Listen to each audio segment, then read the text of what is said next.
Hello to all ye passionate Celtic fans tuning in.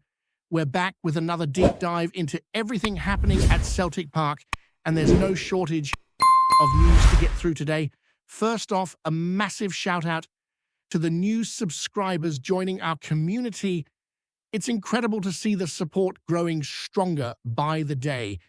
The green and white army never ceases to amaze, and it's moments like this that remind us all why Celtic means so much to so many people.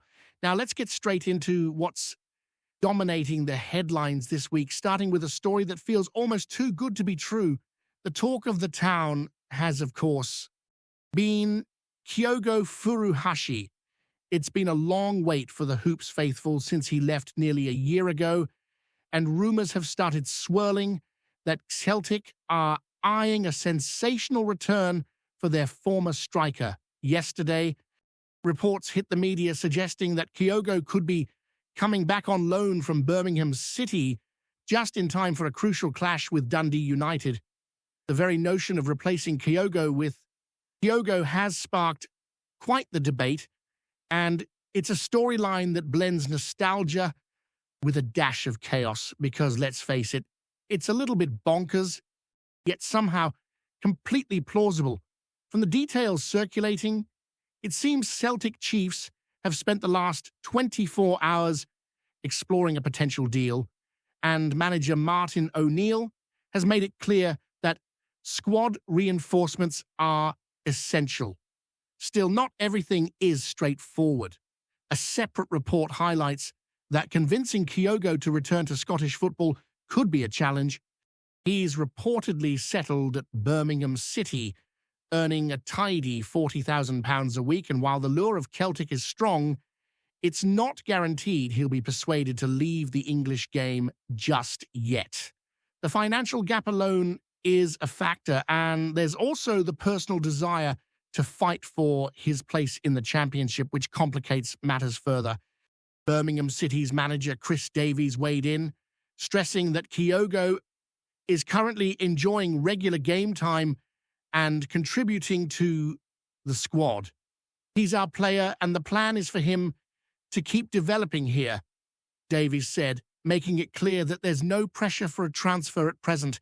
This means that even if Celtic were eager to bring him back, the deal would require patience and some careful negotiation. For fans, this news is both tantalizing and frustrating. The idea of seeing Kyogo back in the green and white is magical, yet there are plenty of hurdles to overcome before that dream becomes reality. If we step back and look at the broader picture, the logic behind a potential loan signing of Kyogo makes sense from a footballing perspective. He knows the club, he knows the league, and he's proven himself on these pitches before.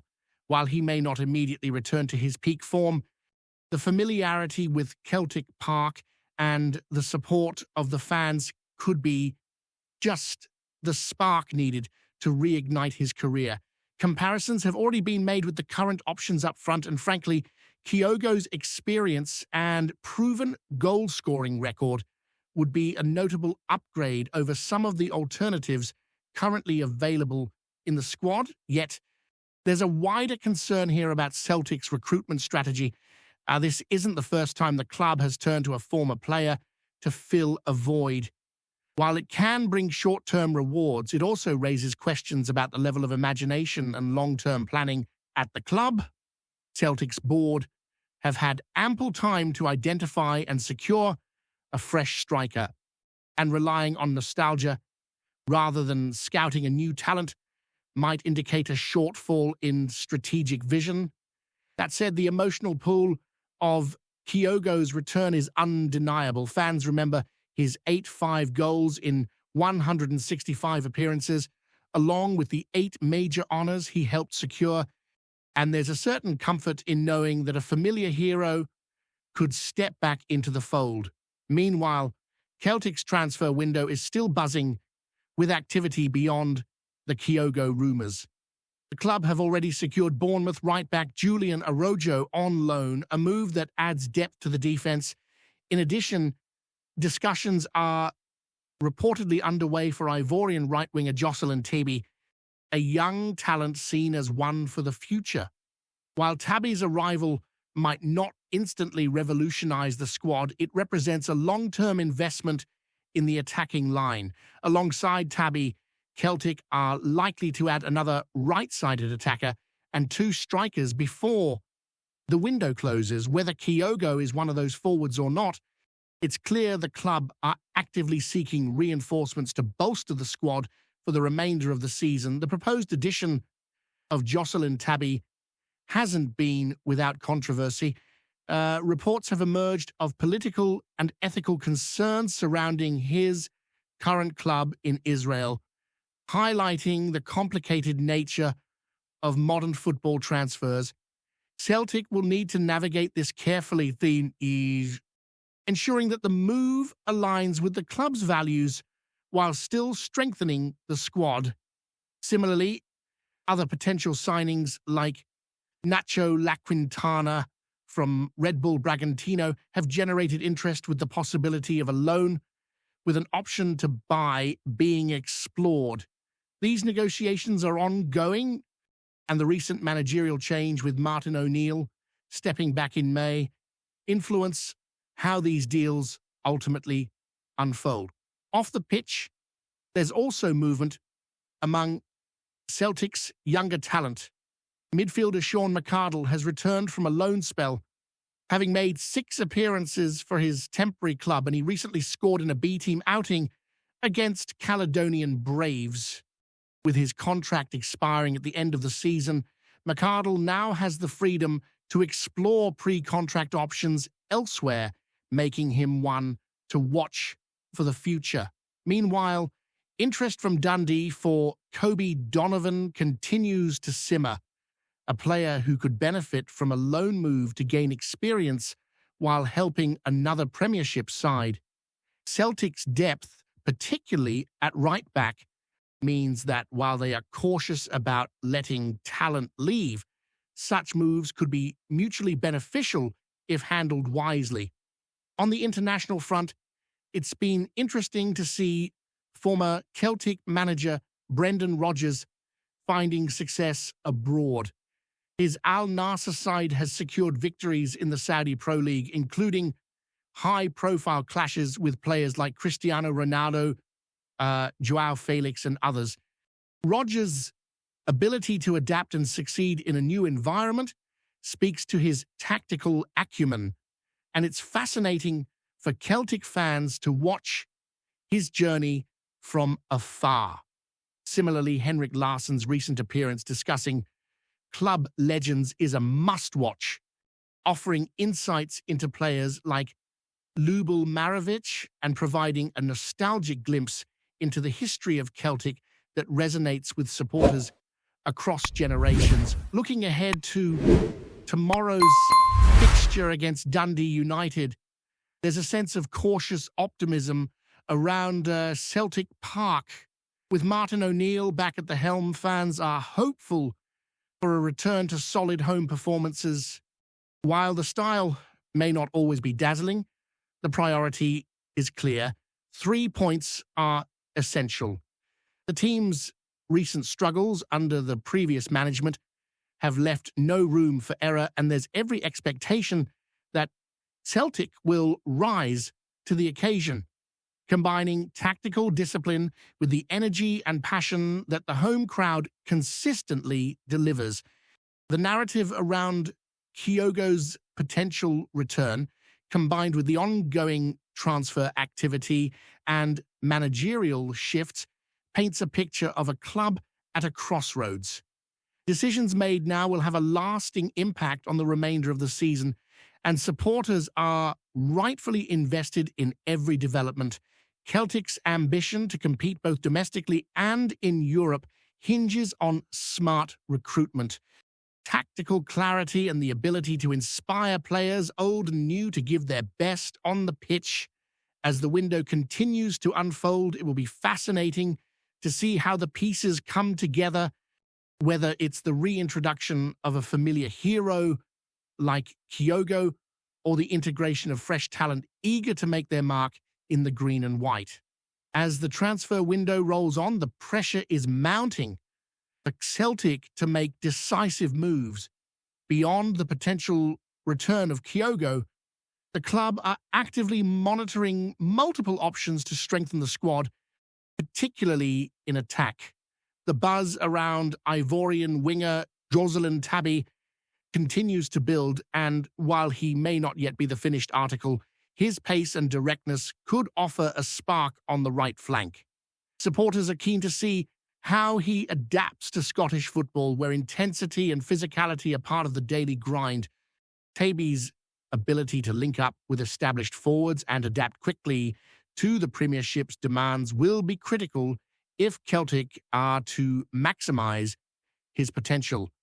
Meanwhile, speculation regarding a second right-sided attacker adds another layer to the story. Names like Nacho Laquintana from Red Bull Bragantino have been floated, and his willingness to join Celtic on a loan deal with an option to buy could make him a valuable addition. Bringing in a player with South American flair could inject creativity and unpredictability into Celtic's attacking play, something that has occasionally been missing this season. The key will be integrating him smoothly, balancing youthful exuberance with the experience of seasoned campaigners, ensuring the team maintains cohesion while increasing its offensive threat. At the same time, the search for two additional strikers has intensified. If Kyogo returns, he may be accompanied by another forward, though questions remain over the caliber of that potential signing. Celtic's board must decide whether to prioritise a proven goalscorer or invest in a young talent with long-term potential. With the club historically known for combining homegrown talent with astute signings, there is pressure to get this right. Fans are understandably anxious. Striking partnerships have been inconsistent, and the Hoops require reliability up front to secure crucial points in the league and maintain their title challenge. While attention focuses on incoming transfers, internal developments are equally significant. Youngsters like Sean McArdle and Kobe Donovan remain under the spotlight. McArdle's return from a loan spell provides the first-team squad with additional options, but with his contract nearing expiry, the club must consider his future carefully. Donovan, meanwhile, continues to attract interest from Dundee, and a loan move could offer him the chance to gain invaluable experience. Celtic's depth is stretched, particularly at right-back, which complicates the ability to release players, but strategic loans could benefit both the individuals and the club if timed and managed correctly. Financial considerations are, of course, a constant factor. Kyogo's reported weekly wage at Birmingham City highlights the challenge of reconciling ambition with sustainability. While a loan deal may mitigate some of the financial strain, Celtic must weigh the cost against potential performance gains. Similarly, bringing in other targets from abroad requires careful negotiation to ensure that expenditures align with the club's long-term strategy. Fans will always hope for marquee signings, but the reality of football management often demands pragmatism, balancing excitement with fiscal responsibility. Managerial influence also cannot be understated. Martin O'Neill's return has provided a sense of stability after a turbulent period, and so his knowledge of the club, experience in Scottish football, and rapport with players are assets that could prove pivotal in integrating new signings and getting the most from the current squad. O'Neill's home record has been solid, and his tactical approach emphasizes organization, resilience, and exploiting the strengths of key players. With a blend of emerging talent and seasoned professionals, his leadership will be vital in ensuring Celtic remain competitive across all fronts. Off the field, Celtic's reputation and community responsibilities have also come into focus. The debate surrounding Jocelyn Tabby's current club, Maccabi Netanya, and its connections to broader political and ethical issues has prompted discussion among supporters and analysts alike. Navigating these concerns while pursuing competitive success is a delicate balance. Celtic have historically positioned themselves as a club conscious of social and community matters, and this dimension adds a layer of scrutiny to the transfer process. Decisions made in this context carry implications beyond the pitch, reinforcing the complex responsibilities that come with operating a top-flight football club. The narrative surrounding former Celtic stars continues to be relevant as well. Kyogo's story exemplifies the emotional and professional connections that players retain with the club, highlighting the unique environment Celtic provides. Similarly, the achievements of ex-managers like Brendan Rodgers in international settings underscore the global footprint of those who have walked the Celtic Park corridors. Fans are quick to celebrate past glories while holding the current squad to high standards, creating an environment where history and expectation coexist, shaping the pressures and motivations of those currently wearing the hooped shirt. Before we proceed, subscribe to our channel and enable notifications to receive all exclusive news about Celtic FC. Don't miss any details about your favorite team. It's extremely important for Celtic FC fans.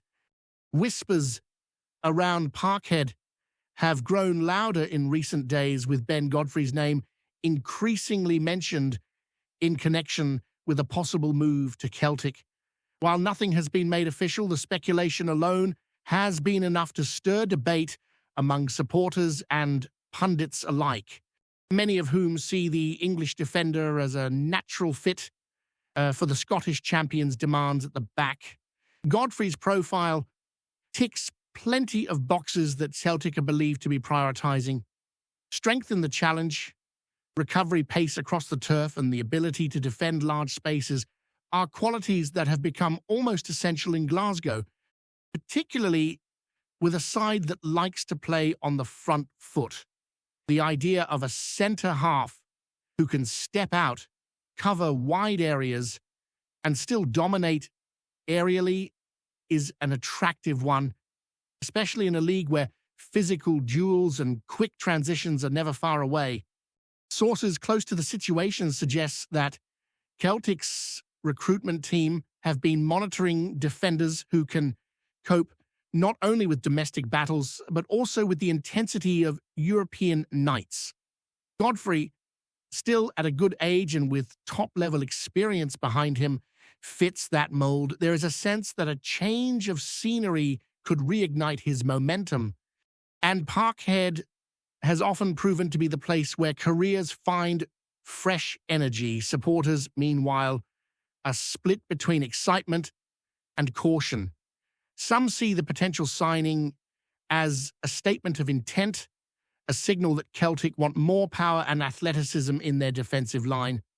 Others wonder whether the move is simply talk, the kind of rumour that gathers pace during a busy transfer window before fading quietly away.